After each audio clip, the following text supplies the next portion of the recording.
Saudara perhatikan bagian firman Tuhan ini di dalam Ulangan pasal yang ke-6 ayat pertama sampai ayat yang ke-25.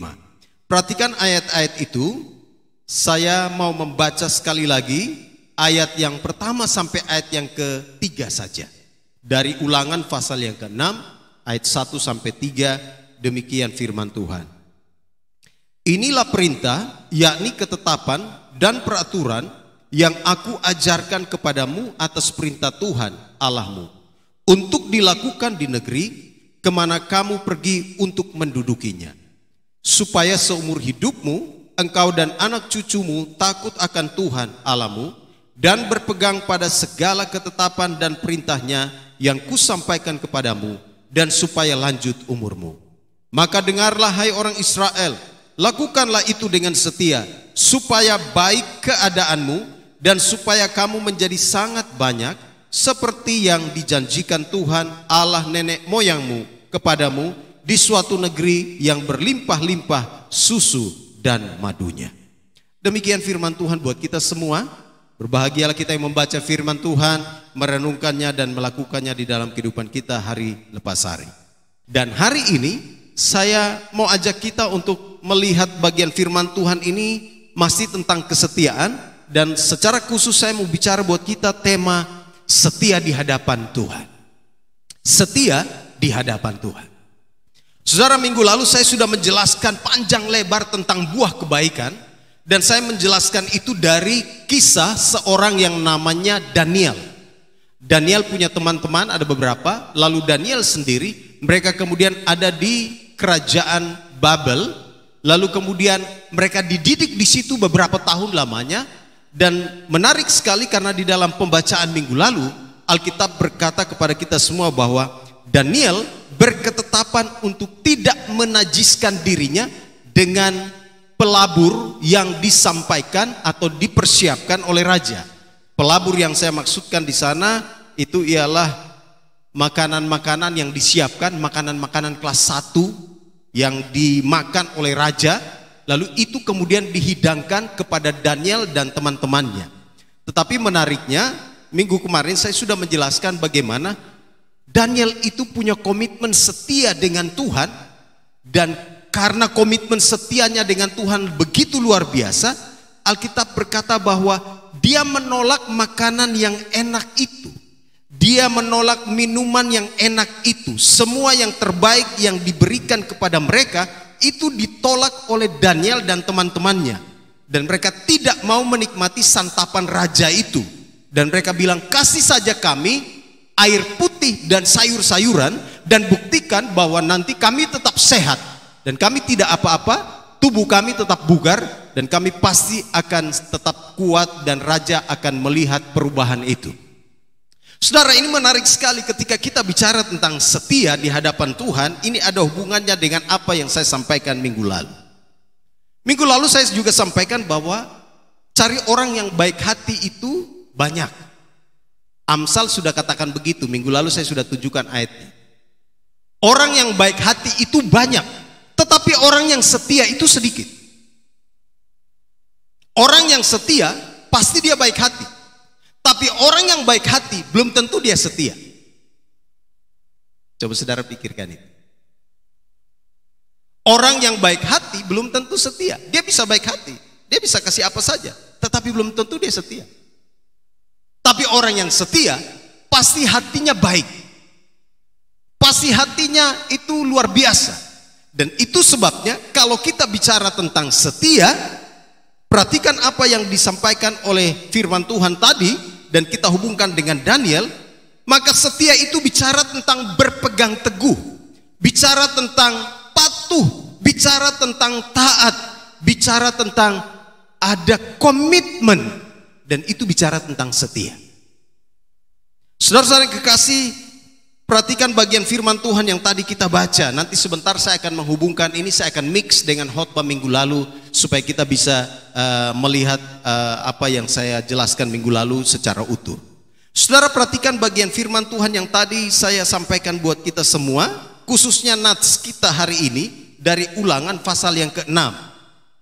Perhatikan di dalam Ulangan pasal 6, di sana jelas sekali firman Tuhan datang kepada orang Israel, lalu kemudian Musa menyampaikan itu kepada orang Israel supaya mereka benar-benar memegang perintah, ketetapan dan peraturan yang diajarkan oleh Tuhan kepada mereka. Tuhan mau agar orang Israel itu setia di hadapan Tuhan. Tuhan bilang kepada mereka, dulu kamu itu di tanah Mesir, kamu itu menjadi budak. Nanti baca di dalam pembacaan tadi ayat 21. Dulu kamu itu menjadi budak Firaun di Mesir, tetapi karena kesetiaan Tuhan kepada dirinya, Tuhan setia kepada janji yang dia ucapkan, maka dia kemudian membawa orang Israel keluar dari tanah Mesir kepada tanah perjanjian, ke tanah perjanjian, yaitu tanah Kanaan. Itu membuktikan kesetiaan Tuhan. Tuhan tidak pernah ingkar janji. Dan orang Israel dibawa keluar dari tanah Mesir, tanah perbudakan, menuju ke tanah perjanjian. Dan lihat bukti kesetiaan Tuhan. Di tengah perjalanan banyak masalah, hal-hal yang mereka hadapi begitu luar biasa, tetapi Tuhan selalu menolong mereka, Tuhan selalu menyertai mereka, dan akhirnya mereka bisa masuk sampai ke tanah Kanaan. Saudara perhatikan, menarik sekali ketika kita bicara tentang setia di hadapan Tuhan. Perhatikan, ada beberapa nasihat firman Tuhan kepada kita juga hari ini, supaya kita hidup setia di hadapan Tuhan. Dan lihat ayat 3. Nasihat yang pertama tentang hidup setia di hadapan Tuhan, di sana dikatakan begini, maka dengarlah hai orang Israel, lakukanlah itu dengan setia. Lakukanlah itu dengan setia. Lakukan itu yang dimaksudkan di situ apa? Lakukan itu maksudnya lakukan yang mana? Saudara lihat pasal 5 sebelum. Musa waktu itu memanggil seluruh orang Israel berkumpul dan dia menyampaikan 10 perintah Tuhan. Dia jelaskan 10 perintah Tuhan itu kepada mereka. Lalu di pasal 6 dia bilang gini, kamu sudah dengar ya? Kamu sudah dengar itu perintah, ketetapan, peringatan. Sekarang lakukanlah itu dengan setia. Ini dia. Maka 10 perintah Tuhan itu penting sekali untuk kita pahami. Perhatikan perintah yang dimaksudkan di situ, saudara bisa lihat di dalam pasal 5, jangan ada padamu Allah lain di hadapanku. Ayat 7. Perintah pertama ya. Jangan ada padamu Allah lain di hadapanku. Ayat yang ke-8, jangan membuat bagimu patung yang menyerupai apapun yang ada di langit di atas, atau yang ada di bumi di bawah, atau yang ada di dalam air di bawah bumi. Terus ke bawah, jangan sujud menyembah kepadanya. Lalu ayat 11, jangan menyebut nama Tuhan Allahmu dengan sembarangan, sebab Tuhan akan memandang bersalah orang yang menyebut namanya dengan sembarangan, dan seterusnya. Ini adalah bagian dari perintah Tuhan yang Tuhan perintahkan kepada orang Israel dan kita semua hari ini untuk kita melakukannya. Melakukannya ialah jangan ada padamu Allah lain di hadapanku. Ilah lain yang dimaksudkan di situ adalah berhala. Oh, mungkin orang katakan begini, sekarang tidak ada berhala lagi. Orang tidak pergi menyembah batu lagi, tidak pernah pergi menyembah kayu lagi, tidak pergi lagi menyembah patung-patung lagi. Oh iya. Tapi konteks sekarang berhala itu banyak sekali. Ilah lain, berhala itu adalah sesuatu yang merampas waktu kita, merampas perhatian kita, sehingga kita punya waktu tidak lagi kepada Tuhan, tapi kita punya waktu lebih banyak kepada hal itu. Dan itu bisa menjadi ilah, menjadi berhala dalam hidup kita. Jadi jangan pernah berpikir bahwa ini sudah kadaluarsa, perintah Tuhan ini sudah kadaluarsa, ini hanya bicara tentang patung, bicara tentang kayu, penyembahan kepada batu dan seterusnya. Oh tidak. Bicara tentang jangan ada padamu ilah lain di hadapanku, bicara tentang berhala, bicara tentang sesuatu yang merampas waktu kita, merampas perhatian kita, sehingga waktu kita dengan Tuhan tidak ada lagi. Waktu kita dengan Tuhan berkurang, dan itu bisa menjadi ilah, berhala dalam hidup kita. Apa sih kalau kita mau jelaskan tentang hal ini? Berhala-berhala modern saat ini itu apa? Bisa berhala-berhala modern sekarang mungkin hobi. Hobi bisa menjadi berhala. Kadang-kadang untuk hobi Orang bisa melakukan apa saja, orang bisa mengeluarkan duit banyak sekali untuk memuaskan atau untuk memuaskan hatinya, untuk hobinya. Coba lihat, ada orang-orang yang punya hobi itu. Saya tidak bilang hobi itu salah, silakan. Tapi lihat, ada orang yang punya hobi, saking dia fanatik sekali, saking dia mencintai hobinya, kadang-kadang waktu dengan Tuhan, waktu dengan keluarga, waktu dengan anak, waktu dengan lingkungannya sudah tidak ada. Saya pernah lihat orang yang punya hobi pelihara burung. Di rumahnya beberapa sangkar burung tuh. Dan burung yang dia punya itu mahal-mahal, saudara. 25 juta satu ekor. Ada yang 50 juta, itu burung-burung yang ikut lomba ya. Wah, makanan untuk burung-burung itu bukan murah, saudara. Samponya saja mahal. Belum lagi dia punya vitamin. Tapi begitu anaknya minta uang sekolah, dia bilang, aduh sorry, nggak ada uang sekolah ini. Tapi begitu untuk kasih makan burung bisa. Begitu. Ada yang punya hobi apa lagi? Banyak sih. Ada yang punya hobi otomotif. Orang yang punya hobi otomotif tuh, wah, itu hobi-hobi mahal tuh, saudara. Beli spare part, modifikasi ini dan modifikasi itu mahal. Banyak sekali hal yang harus dia keluarkan untuk itu. Dan kadang-kadang orang-orang punya hobi-hobi begitu, hari Minggu tempat mereka tidak di gereja. Betul? Oh, ada pergi touring kemana-mana begitu. Oh, ini hari ini ada touring ke sana, hari ini ada touring ke Jawa, hari ini ada touring ke Bali. Kerjaannya untuk memuaskan diri, hobi. Itu adalah ilah-ilah, berhala-berhala modern. Dan banyak orang Kristen berpikir bahwa, oh iya, enggak, itu biasa aja kok. Ya, healing-healing sedikit-sedikit kan gak apa-apa. Katanya healing-healing tipis-tipis. Iya, tapi kalau sudah mengambil waktu, tidak lagi punya prioritas kepada Tuhan, nah ini yang dibilang jangan ada padamu Allah lain di hadapanku. Makanya orang Yahudi, kalau hari Sabat, dia tidak pergi kemana-mana. Mereka tidak pergi kemana-mana. Waktu kami pergi ke Israel itu, waktu kami sampai di sana, waktu hari Sabat, yang berkeliaran di jalan itu bukan orang-orang Yahudi. Itu adalah wisatawan-wisatawan. Orang Yahudi, mereka berjalan, itu ada batas, tidak boleh jauh berapa kilometer. Hanya di situ saja. Kenapa? Karena mereka memegang teguh ini, mereka mau fokus, mereka mau punya waktu untuk bersekutu dengan Tuhan. Tapi orang-orang Kristen hari-hari ini, hari Minggu atau hari di mana bersekutu dengan Tuhan, mereka lebih memilih untuk hobi, untuk vacation, untuk segala macam. Tidak salah sih, tapi kalau itu terus-menerus dan mengambil waktu dengan Tuhan, ini membuktikan bahwa kita tidak setia kepada Dia. Dan jangan berpikir Tuhan itu tidak cemburu. Saya mau tanya, Tuhan cemburu enggak? Alkitab katakan kepada kita, kalau saudara baca pembacaan tadi, Tuhan Allah kita adalah Allah yang cemburu. Ayat 15. Sebab Tuhan Allahmu adalah Allah yang cemburu di tengah-tengahmu, supaya jangan bangkit murka Tuhan Allahmu terhadap engkau, sehingga Ia memunahkan engkau dari muka bumi. Tuhan bilang begini, saya setia dengan kamu, tapi kamu tidak setia dengan saya. Pernah enggak saudara membangun hubungan? Punya teman lah, teman dekat. Saudara setia, taruhlah pacar lah. Saudara setia dengan dia, tapi dia tidak setia. Begitu saudara mau jalan dengan dia, dia memilih jalan dengan orang lain. Kira-kira kamu cemburu enggak? Cemburu enggak? Wih, di sini rohani semua, enggak ada yang cemburu nih. Luar biasa ya. Saudara punya pacar nih, kamu jalan dengan dia. Begitu kamu ajak dia, yuk kita jalan ke sini ya. Enggak deh, saya ada janjian, ada seorang teman yang mau jalan dengan saya. Kira-kira kamu cemburu enggak? Dan cemburu yang salah itu seperti kasus-kasus yang kita lihat di televisi. Orang yang sudah cemburu, yang tidak bisa mengendalikan, mengelola rasa cemburunya, itu dia bisa bunuh orang, saudara.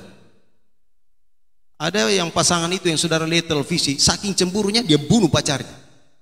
Gitu, saking cemburunya. Saudara, ketika kita bicara tentang Allah kita yang adalah Allah yang cemburu, jangan saudara lihat secara negatif, itu beda. Dia cemburu yang dimaksudkan di sini. Dia bilang begini, kenapa ini orang saya setia dengan dia, dia tidak setia dengan saya. Saya akan disiplin dia supaya akhirnya dia kembali setia kepada saya. Itu sebabnya kalau kita bicara tentang bagian firman Tuhan ini, lakukanlah perintah Tuhan. Perintah yang tadi saya sudah sebutkan, ada 10 perintah ya. Jangan ada padamu Allah lain di hadapanku. Jangan membuat bagimu patung yang menyerupai apapun. Jangan kamu sujud menyembah kepada dia, kepada patung itu. Lalu perintah ketiga apa? Jangan menyebut nama Tuhan Allahmu dengan sembarangan. Ini juga kadang-kadang orang Kristen itu latah ya. Nama Tuhan itu kudus. Itu sebabnya jangan salah untuk mengatakan nama Tuhan. Jangan sembarangan ngomong nama Tuhan, kira-kira begitu. Seperti orang di tempat saya di bagian timur, minum mabuk, nama Tuhan dikasih ikut di situ. Toki gelas, mari kita bersulang untuk kebaikan kita, kehidupan rohani kita. Apa? Tuhan bilang kau toki terus, sebentar saya toki kok. Iya kan? Harus seperti Daniel yang berani berkata, tidak, saya tidak mau menajiskan diri saya mau menjaga kekudusan saya tidak mau mengambil hal-hal yang kemudian menghancurkan hidup saya.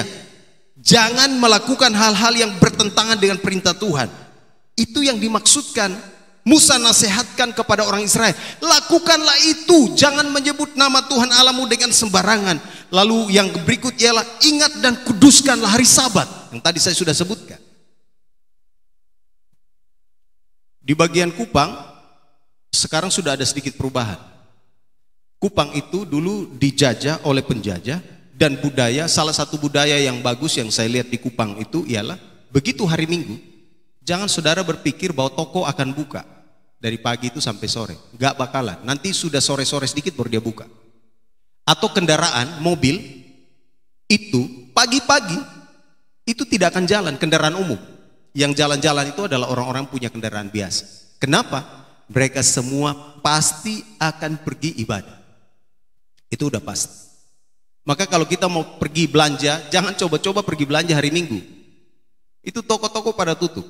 Begitu. Nanti sudah sore sekitar jam 5 sore baru toko-toko pada buka.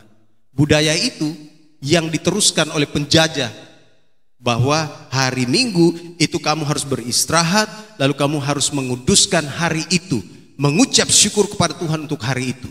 Mereka punya komitmen untuk beribadah. Saudara, ini menjadi kebiasaan-kebiasaan baik yang membuktikan bahwa kita setia kepada Tuhan. Karena Tuhan sudah setia kepada kita 1 minggu lamanya, maka kuduskan hari Sabat, datang untuk beribadah, bawa setiap ucapan syukur kita kepada Dia, sebab Dia sudah melakukan semua yang terbaik bagi kita. Itu sebabnya Musa bilang kepada orang Israel, ingat dan kuduskanlah hari Sabat. Perhatikan, lihat lagi, saya coba sedikit pelan-pelan ke bagian bawah. Perintah yang berikut ialah hormatilah ayahmu dan ibumu. Musa bilang lakukan itu. Kalau kamu bilang kamu setia, maka kamu harus buktikan bahwa kamu menghormati ayahmu dan ibumu. Jangan mentang-mentang sudah S1, S2, S3, S-teler, lalu kemudian orang tua bicara, kita mulai bilang, mama tahu apa? Bapak tahu apa? Saya kalau lihat anak-anak yang begitu, aduh kasihan. Dia lupa bahwa dia S3 itu, S2 itu, S1 itu gara-gara ada orang tua yang hanya tamat SR. SR itu apa? Saudara terlalu muda untuk mengerti yang saya sampaikan. SR itu, orang tua saya tamat SR itu sekolah rakyat. Di zaman penjajahan itu belum ada SD, dibilang SR, sekolah rakyat. Jadi sekolah rakyat itu beda dengan sekolah pejabat. Mereka yang punya jabatan-jabatan itu ada sekolahnya. Rakyat biasa masuk SR semua. Ibu saya cuman SR. tidak sampai ke SMP. Tapi dia punya kepintaran, dia punya hikmat, begitu luar biasa. Anak-anaknya semua sarjana. Begitu. Anak-anaknya semua itu S1, S2, S3. Asik. Tapi bukan berarti begitu kita lihat orang tua kita yang sederhana, lalu kemudian kita bilang, enggak terlalu banyak bicara lah. Saya begini-begini, kalau saya telepon ibu saya, itu dia masih memberi nasihat, pikiran saya masih dengar. Oh gitu ya. Umpama saya mau buat sesuatu, saya mau ada proyek sesuatu di sana, saya tanya kira-kira pikiran, pikirannya kira-kira mama punya pikiran gimana gini-gini. Udah enggak usah itu, enggak usah. Ya udah. Kalau dia bilang enggak usah, ya udah saya enggak lakukan. Tapi kadang-kadang kita bilang, saya ini satu, ikut saya ya, jangan saya ikut kamu.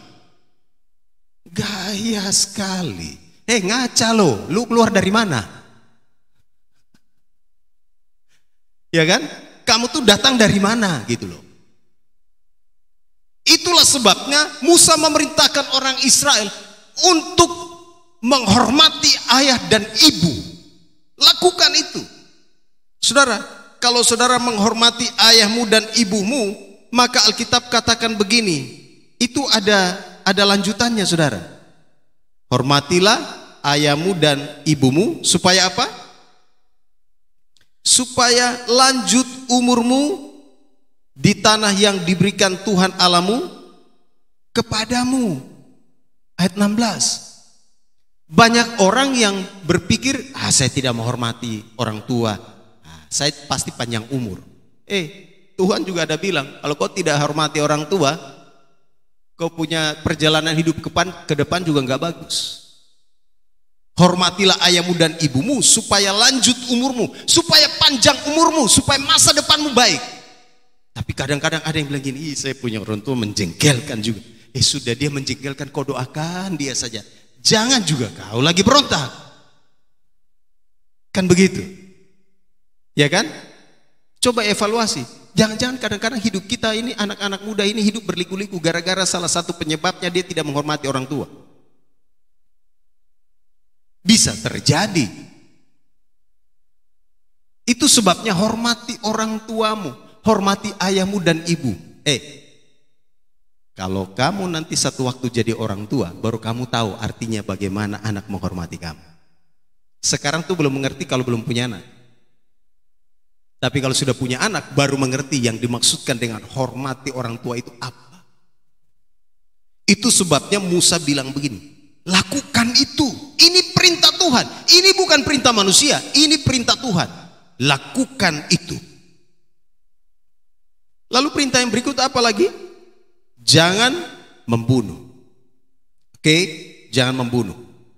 Ya sudah, ini jelas. Yang berikut, jangan berzina. Waduh, ini mulai parah. Saudara, ketika kita bicara tentang kita setia di hadapan Tuhan, itu bicara tentang kita setia untuk menjaga kehidupan kita secara rohani supaya kita tetap kudus di hadapannya. Makanya dibilang di sini jangan berzina. Saya jelaskan ini sedikit ya. Kalau di dalam bahasa Alkitab itu kata berzina dan cabul itu dibagi. Berzina ini ditujukan kepada orang-orang yang sudah menikah lalu kemudian melakukan aktivitas seksual dengan bukan pasangannya, baik yang sudah menikah maupun yang belum menikah atau yang belum punya pasangan. Itu berzina. Dalam konteks pernikahan, saya ulang ya. Berzina yang dimaksudkan di sini keluarga, suami istri yang melakukan aktivitas seksual bukan dengan pasangannya, tetapi orang di luar pasangannya, baik yang sudah punya pasangan maupun yang belum punya pasangan atau masih bujang.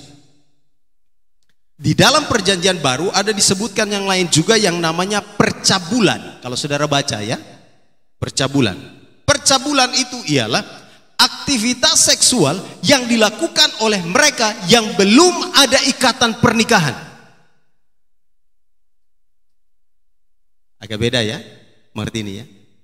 Kalau lihat percabulan di dalam surat Paulus di dalam Efesus, jangan kamu menjadi cabul segala macam. Itu adalah aktivitas aktivitas seksual yang dilakukan oleh orang yang belum menikah, belum diikat di dalam sebuah ikatan pernikahan. Itu namanya percabulan. Makanya di dalam surat Korintus di sana dikatakan percabulan itu adalah dosa, dan juga di dalam Wahyu dikatakan di sana para pezina, orang-orang cabul tidak mendapat bagian dalam kerajaan sorga.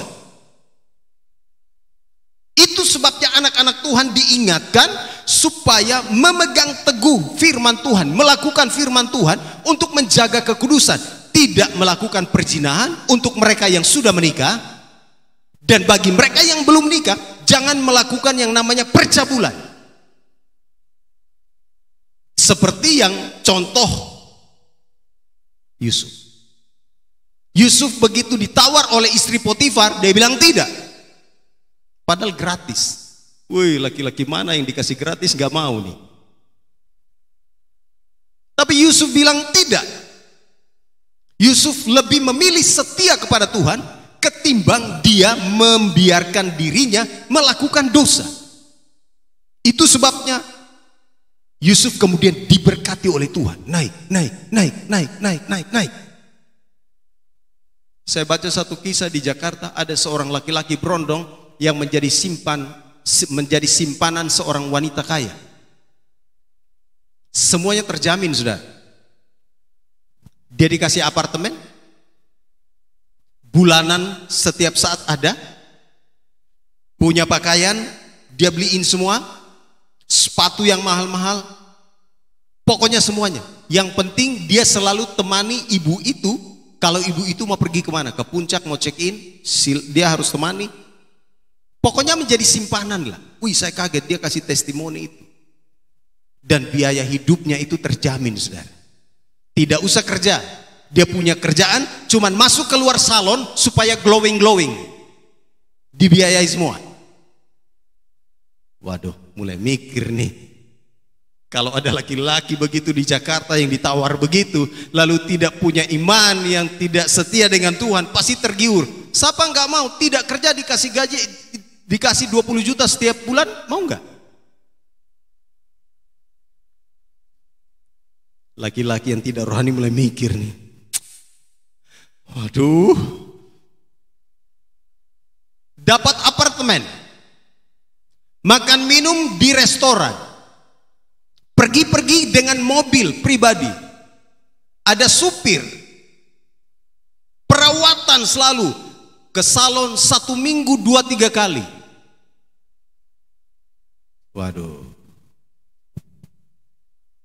Tapi kita harus punya komitmen untuk setia kepada Tuhan.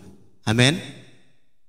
Sebab para pezina dan cabul tidak mendapat bagian dalam kerjaan sorga. Nanti saudara baca sendiri dalam Ibrani. Saya lagi tulis satu buku tentang pernikahan, perceraian. Di situ saya ada bahas tentang perzinahan dan segala macam.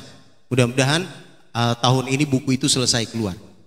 Saudara, Alkitab bilang di dalam Ibrani pasal 13 ayat 1, 2 dan seterusnya, Tuhan akan menghakimi orang-orang yang mencemarkan tempat tidur.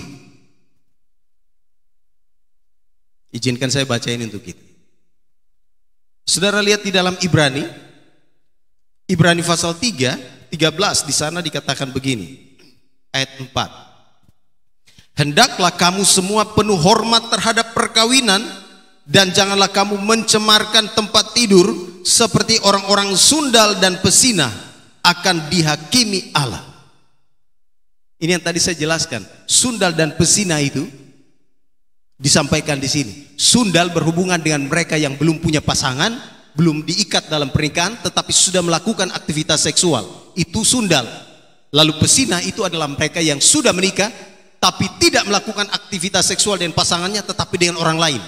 Sebab mereka orang-orang sundal dan pezina akan dihakimi Allah. Pada waktunya Tuhan akan buka. Begitu dipanggil oleh Tuhan, Dia akan buka semua kehidupan. Buku kehidupan itu akan dibuka, dan hari itu tidak ada seorang pun yang bisa menyangkal, karena kamu pakai pakaian apapun kelihatan di situ. Yang tersembunyi kelihatan semuanya. Yang ada di klub-klub malam kelihatan semuanya. Yang ada di tempat-tempat pos dengan botol-botol minuman keras yang banyak-banyak, kelihatan semuanya. Waduh, khotbah hari ini nih. Kamu mau tutup? Gak ada yang bisa tutup. Tuhan buka satu waktu, dan pada waktunya itu dia akan bilang gini, enyahlah kamu semua pembuat kejahatan. Matius katakan begini, I don't know you. Capek-capek masuk gereja tapi tidak masuk surga, percuma. Betul? Percuma kita masuk gereja rajin-rajin tapi tidak masuk surga. Satu waktu dia bilang, saya tidak kenal kamu. Kita bilang, Tuhan saya setia, saya melayani Tuhan, saya bikin ini di gereja Tuhan, saya kasih sumbangan, saya menyanyi, saya jadi worship leader, saya jadi singers. Tuhan bilang, kau mau lihat kau yang asli? Saya buka. Dia buka semuanya. Kamu tidak melakukan perintah-perintah. I don't know you. Itu sebabnya saudara yang kekasih, kita harus melakukan perintah Tuhan. Kenapa? Karena kita sudah dipindahkan dari kerajaan gelap kepada kerajaan terang. Kemarin di Bible Study saya jelaskan itu sedikit.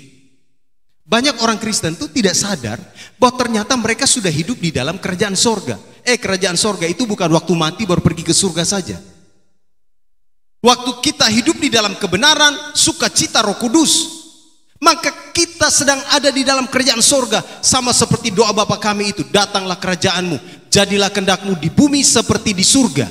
Waktu kita percaya kepada Tuhan Yesus sebagai Tuhan dan Juru Selamat secara pribadi, maka kita sekarang menjadi milik kerajaan sorga. Kita menjadi anak-anak di dalam kerajaan sorga, dan hari itu kita hidup sebagai anak-anak di dalam kerajaannya. Dan itu sebabnya kita harus melakukan perintah ini. Amin. Harus belajar setia kepada Tuhan dengan melakukan perintahnya. Jangan mencuri, jangan membunuh. Lalu kemudian apalagi tadi, jangan berzina. Tantangan anak muda paling besar tuh di sini nih. Kalau membunuh ya mungkin lah, bisalah. Tapi kalau bilang jangan berzina, jangan berbuat cabul, waduh, ini pergumulan ini besar. Tapi saudara dan saya pasti menang karena Tuhan kasih kemenangan. Amin. Perintah Tuhan itu tidak berat. Siapa bilang berat? Berat kalau kita tidak mau melakukan. Nanti saudara baca sendiri di dalam bagian firman Tuhan, saya kasih tunjuk satu ayat, 1 Yohanes 5 ayat 2 sampai 3. Nanti saudara lihat di sana. Sebab inilah kasih kita kepada Allah, yaitu bahwa kita menuruti perintah-perintahnya. Perintah-perintahnya itu tidak berat. Kenapa perintah Tuhan tidak berat? Karena Roh Kudus yang ditempatkan di dalam hati kita akan memberikan kekuatan kepada saudara, sehingga saudara bisa menolak dosa, menolak semua hal-hal yang menggiurkan, menolak semua tawaran-tawaran. Sama seperti Daniel. Daniel itu dikasih minuman keras, saudara. Solidaritas dong, ayo minum dong. Namanya anak muda kalau dibilang solidaritas ini paling gak enak. Saya pernah muda jadi saya tahu, saudara. Jangan cerita kenakalan anak muda karena saya pernah muda. Duduk sama-sama dengan teman-teman, tiba-tiba dari belakang satu botol dikasih muncul. Daniel bilang, sorry, saya minta air putih saja. Pernah enggak?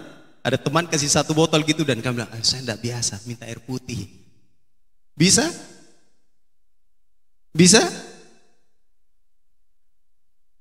Tapi air putih yang mana? Air putih yang ada rasa juga ya.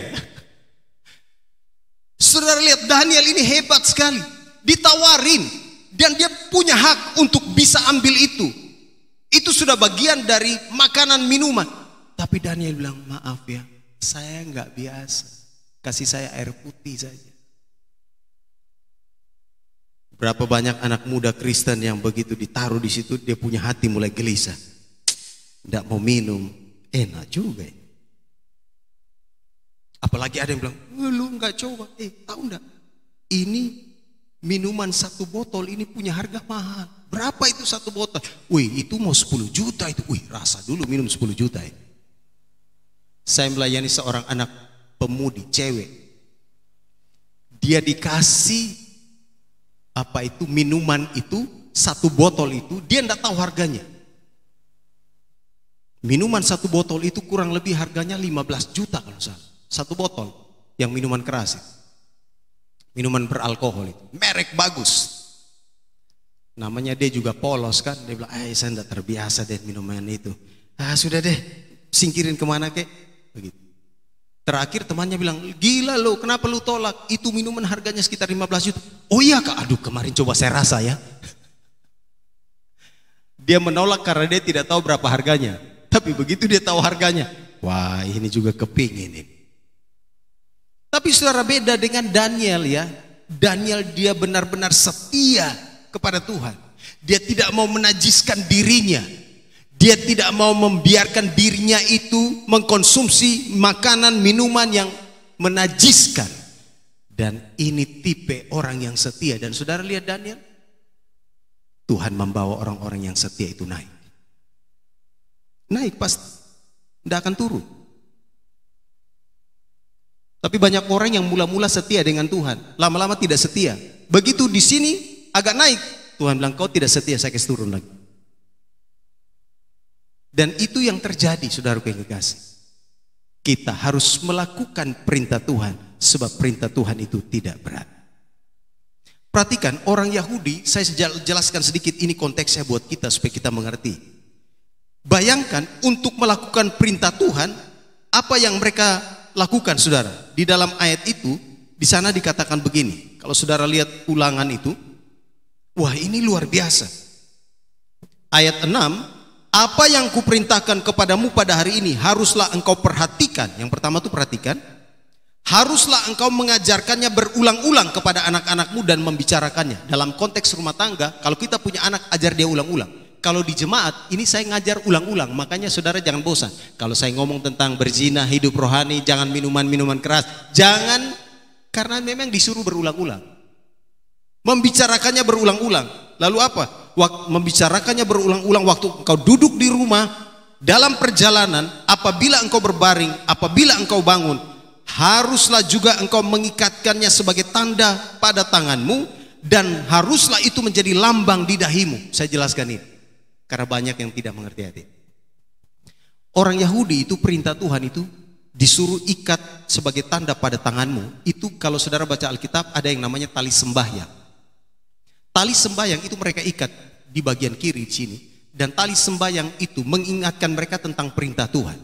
Lalu ada satu yang lain itu bicara tentang menjadi lambang di dahimu. Jadi tali sembahyang dan yang diikat di tangan dan diikat di dahi itu namanya tefilin. Tefilin itu kalau yang di dahi itu, kalau saudara lihat orang Yahudi ya, di sini memang kalau kita itu tidak lihat sih. Tapi kalau kita pergi ke Israel, ada orang-orang yang berjalan lalu dia punya kepala di sini ada kotak. Itu pakai tali diikat. Ada kotak di sini. Itu perintah Tuhan yang mereka ada taruh di dalam kotak itu. Tulisan-tulisan perintah Tuhan. Jadi ketika mereka duduk, mereka tinggal buka kotak itu dan dia ambil, dia baca. Selesai itu digulung kembali, dia kasih masuk. Saking mereka memegang perintah Tuhan itu namanya tefilin.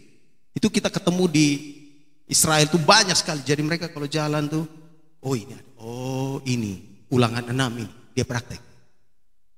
Lalu bukan hanya itu saja, di rumah ditulis lagi. Makanya sekarang itu diadopsi seperti yang ada apa itu tulisan-tulisan yang kita biasa beli di toko-toko buku rohani kan. Diberkatilah kiranya rumah ini. Ada tulis ayat. Ya kan? Di tempat saudara ada enggak? Di rumah saudara, di kos saudara tulis enggak? Taruh tempat-tempat apa itu tulisan itu. Taruhlah supaya ingat. Atau di tempat tidur, bangun pagi, tulis ayat itu. Mengucap syukurlah selalu dalam Tuhan, sebab itu kukatakan sekali lagi. Tetaplah berdoa, mengucap syukurlah. Jadi kau bangun pagi begitu kau lihat, mengucap syukur, mengucap syukur. Tapi jangan bangun pagi kamu lihat foto yang tidak jelas atau gambar-gambar yang tidak jelas. tulislah ayat-ayat atau gantungan-gantungan ayat firman Tuhan, tempelkanlah di situ. Itu mengingatkan kita supaya kita berjalan di dalam perintah Tuhan.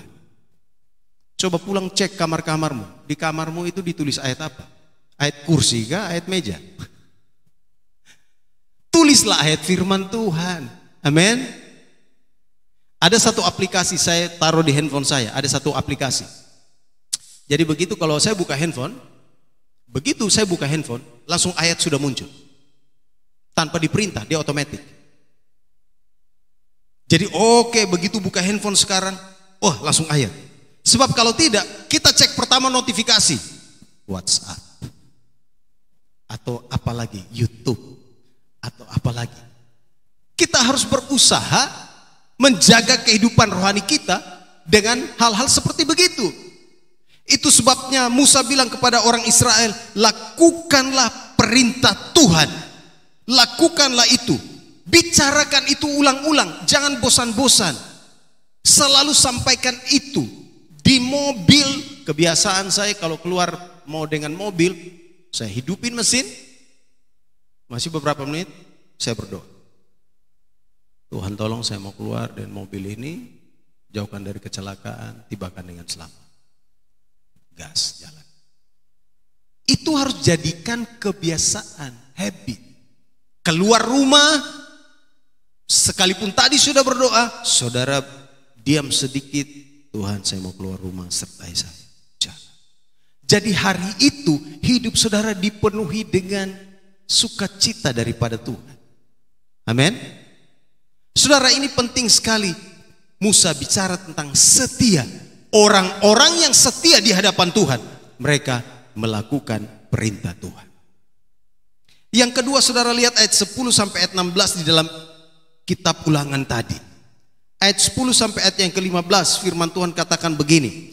Maka apabila Tuhan Allahmu telah membawa engkau masuk ke negeri yang dijanjikannya dengan sumpah kepada nenek moyangmu, yakni Abraham, Ishak dan Yakub, untuk memberikannya kepadamu kota-kota yang besar dan baik yang tidak kau dirikan, rumah-rumah penuh berisi berbagai-bagai barang baik yang tidak kau isi, sumur-sumur yang tidak kau gali, kebun-kebun anggur dan kebun zaitun yang tidak kau tanami. Dan apabila engkau sudah makan dan menjadi kenyang, ayat 12, maka berhati-hatilah supaya jangan engkau melupakan Tuhan yang telah membawa engkau keluar dari tanah Mesir, dari rumah perbudakan. Yang kedua dan yang terakhir, setia di hadapan Tuhan itu bicara tentang jangan melupakan Tuhan. Musa bilang jangan melupakan Tuhan. Ada lagu hymns ya, di Kemenangan Iman juga ada, di buku-buku hymns atau buku-buku nyanyian-nyanyian yang teman-teman di gereja-gereja kita yang lain pakai, itu ada satu lagu. Jangan lupa nama Tuhan. Kalau di Kemenangan Iman, ingat akan nama Yesus. Ya, jangan lupa nama Tuhan. Jangan lupa nama Tuhan. Maksudnya begini, ingat semua kebaikan yang sudah Dia lakukan buat kita. Orang Israel diminta untuk selalu mengingat apa yang Tuhan sudah lakukan. Tuhan sudah bawa mereka keluar dari Mesir ke tanah perjanjian. Tuhan sudah memberikan kepada mereka tanah, land, lokasi. Tuhan sudah memberikan kepada mereka semua yang mereka perlukan. Mereka sudah bisa bangun rumah, mereka punya sumur-sumur bagus, bisa airnya mengairi kebun-kebun, semua bagus. Mereka bisa makan sampai kenyang. Nanti lihat ayat-ayat itu. Mereka punya kebun anggur, mereka punya semua. Dan Tuhan bilang kepada Musa, ingatkan orang Israel, kalau mereka semua sudah punya segala yang baik, jangan lupakan saya. Saudara, ini penting sekali. Saya mau jelaskan sedikit. Kadang-kadang orang Kristen itu begini, ketika dia susah, dia mau cari pekerjaan, dia sedang bergumul dengan bisnis, dia sedang bergumul dengan masa depan, dia doanya kencang banget. Ketika dia sedang bergumul untuk pendidikan, dia doanya luar biasa. Setelah itu Tuhan kasih semuanya, Tuhan jawab semuanya, pekerjaan dikasih. Padahal sebelumnya nangis. Tuhan kasih kerja, Tuhan kasih pekerjaan, Tuhan buka pintu-pintu berkat. Setelah itu semua diperoleh, mulai lupa Tuhan. Lupa Tuhannya gimana? Kan saya tidak susah lagi kan, makan 1 bulan sudah bisa ada karena ada gaji segala macam. Ya sudah, perlahan-lahan mulai lupa Tuhan. Sudah bisa punya rumah, isi rumah dengan segala semua yang baik, barang-barang baik. Kayaknya di rumah cukup deh, dengar saja khotbah online saja. Beli televisi yang berapa? Televisi yang paling besar itu berapa inci? Videotron yang besar sekalian. Jadi orang KKR di gedung sana, dia di rumah dia seperti ikut ibadah KKR.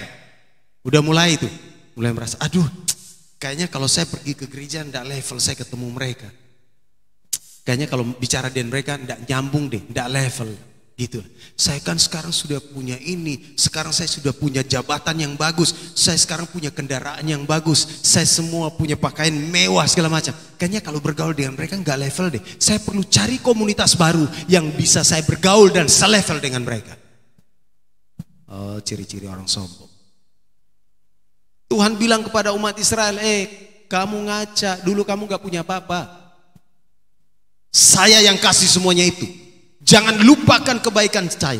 Jangan lupakan kebaikan Tuhan, kata Musa. Ingat bahwa dulu kamu tidak punya apa-apa. Kamu itu nol. Kamu itu dari zero. Kamu tidak punya apa-apa. Tapi saya yang memberikan semuanya itu. Itu sebabnya saya mau pesankan buat kita semua. Kalau saudara sudah sampai di satu titik di mana saudara sudah punya kerjaan yang baik, sudah mapan, sudah punya bisnis yang oke, kamu sudah punya level status sosial yang semakin baik, dihormati oleh orang. Jangan lupakan Tuhan dan jangan lupakan komunitas rohani, orang-orang yang dulu sama-sama susah dengan kamu. Betul? Saya tidak pernah melupakan orang-orang yang pernah ada bersama-sama dengan saya waktu kami susah. Mereka pernah berdoa sama-sama. Mereka pernah bergumul sama-sama. Ingat itu. Ingat itu. Dengan kita mengingat kebaikan Tuhan itu membuat kita tidak sombong. Amin. Tuhan bilang kepada orang Israel, jangan sombong. Kamu punya semua itu bukan dari kamu, saya yang kasih. Ingat itu. Itu sebabnya jadilah pribadi yang setia di hadapan Tuhan. Saya pernah bercerita kepada saudara, bukan? Satu kali saya duduk makan dengan seorang pengusaha. Pengusaha itu kalau kita duduk makan dengan mereka, dia nilai kita dari ujung rambut sampai ujung kaki. Itu yang sekarang sedang tren ya. Kalau ketemu dengan orang tanya, kira-kira dari ujung rambut sampai ujung kaki itu kau punya harga berapa? Outfitmu berapa? Sepatumu berapa? Itu kan yang orang tanya-tanya kan. Satu pengusaha traktir saya makan, lalu dia tanya, Pak, Bapak punya jam tangan berapa harganya? Saya bilang, menurut kamu? Dia bingung. Yang pakai jam ini S3 loh, bukan S2. Jadi dia pasti punya pikiran, weh, yang pakai jam S3 ini pasti bunyinya juga nggak biasa. Saya tanya, kamu punya jam harga berapa?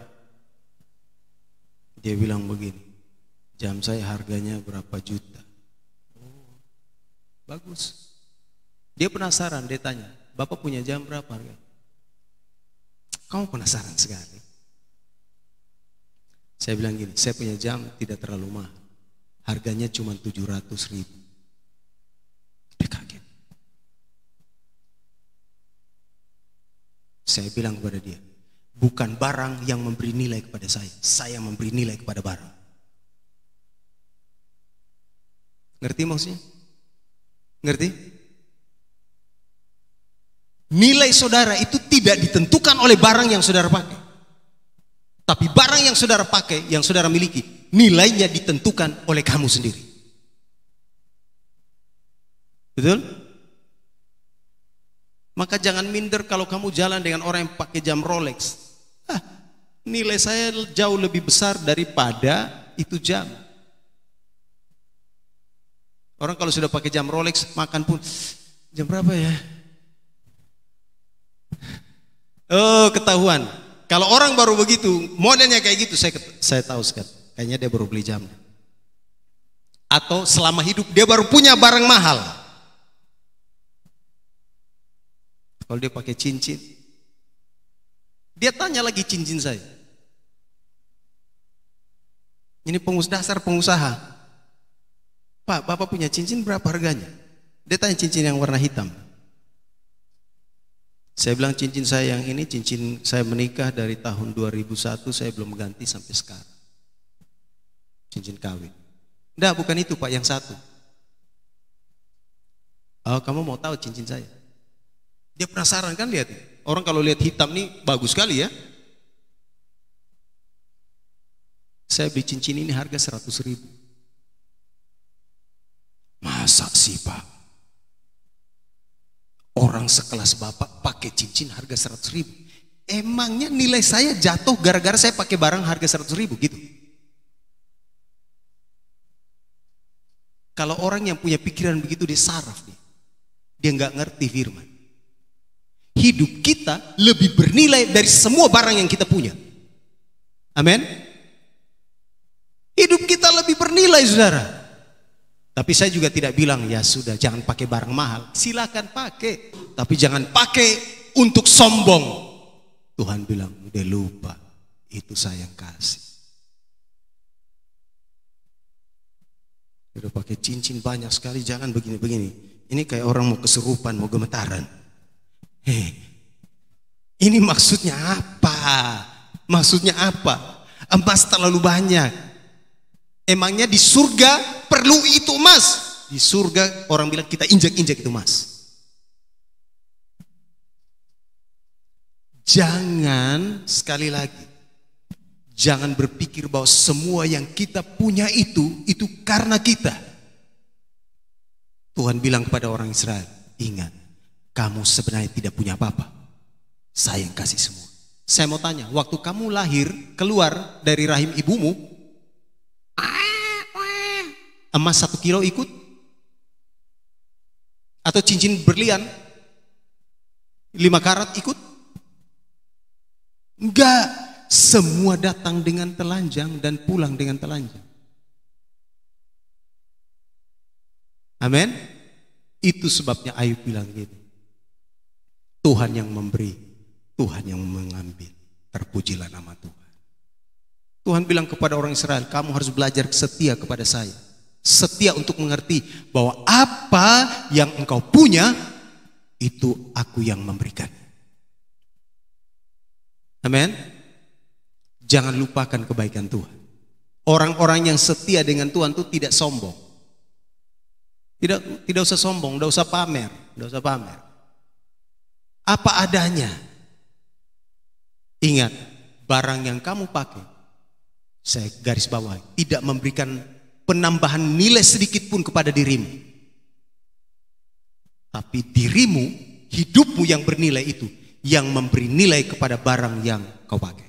Kita, anak-anak Tuhan, telah ditebus dengan darah Kristus. Dan hidup kita itu mahal sekali.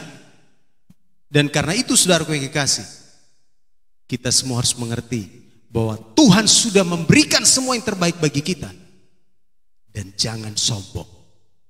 Jangan lupakan kebaikan Tuhan. Jangan kalau sudah punya rumah megah, bilang, wah ini saya hebat nih. Enggak, kau tidak ada apa-apanya. Hanya karena anugerah Tuhan.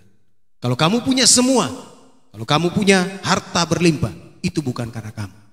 Itu karena Tuhan. Jangan sombong, jangan lupakan kebaikan Tuhan.